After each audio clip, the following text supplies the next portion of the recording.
గాంధీపురం పంచాయతీ వైఎస్ఆర్సీపీ అధ్యక్షులు గురవారెడ్డి ఆధ్వర్యంలో చంద్రగిరి ఎమ్మెల్యే చెవిరెడ్డి భాస్కర్ రెడ్డి సతీమణి చెవిరెడ్డి లక్ష్మి చేపట్టిన గడప గడపకు కార్యక్రమానికి విశేష స్పందన లభించింది.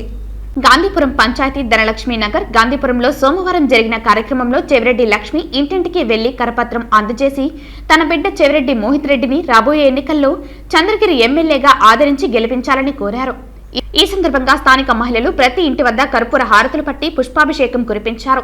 తమ పంచాయతీని ఎమ్మెల్యే చెవిరెడ్డి భాస్కర్ రెడ్డి అన్ని విధాల అభివృద్ధి పథంలో నడుపుతున్నారని, ఆయనకు ఆయన కుమారుడుకు పంచాయతీ ప్రజలు ఎప్పుడూ రుణపడి ఉంటామని, రాబోయే ఎన్నికల్లో వైఎస్ఆర్సీపీకి పూర్తి మెజారిటీ కట్టబెడతామని స్థానిక ప్రజలు తెలిపారు. ఈ కార్యక్రమంలో ఎంపీటీసీ జయాకర్, సర్పంచ్ మన్నూరి శివ, వైఎస్ఆర్సీపీ నాయకులు పాకాల గోపి, వార్డు మెంబర్ శశికుమార్ తదితరులు పాల్గొన్నారు. ఈ భారతదేశంలోనే ఏ కాన్స్టిట్యున్సీ అభివృద్ధి చెందలేదు. ఓన్లీ చంద్రగిరి భారతదేశానికి ఒక మార్గదర్శి, ఒక దిక్కు చూచి ప్రజలకి ఏమేమి కావాలన్నా ప్రతి ఒక్కటి పిన్ టు పిన్ వివరించడానికి మనకు టైం లేదు.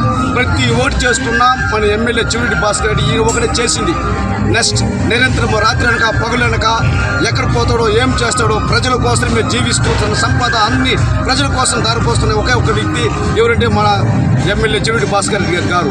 ఆ యొక్క వృక్షంలో నుంచి చిగురించుకుని వస్తున్న మన మోహిత్ రెడ్డి గారు మరల అక్కడ ఎమ్మెల్యేగా నిలబడుతున్నారు చంద్రగిరి కాన్స్టిట్యున్సీలో.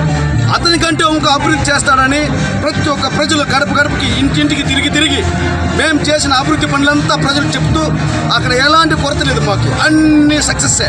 కాబట్టి అందరూ ఆయన ఈసారి ఎమ్మెల్యేకి గెలిపించి ఆయనకు ఓటేసి మరలా ఆశీర్వదించేదిగా కోరుతూ ప్రార్థిస్తున్నాం.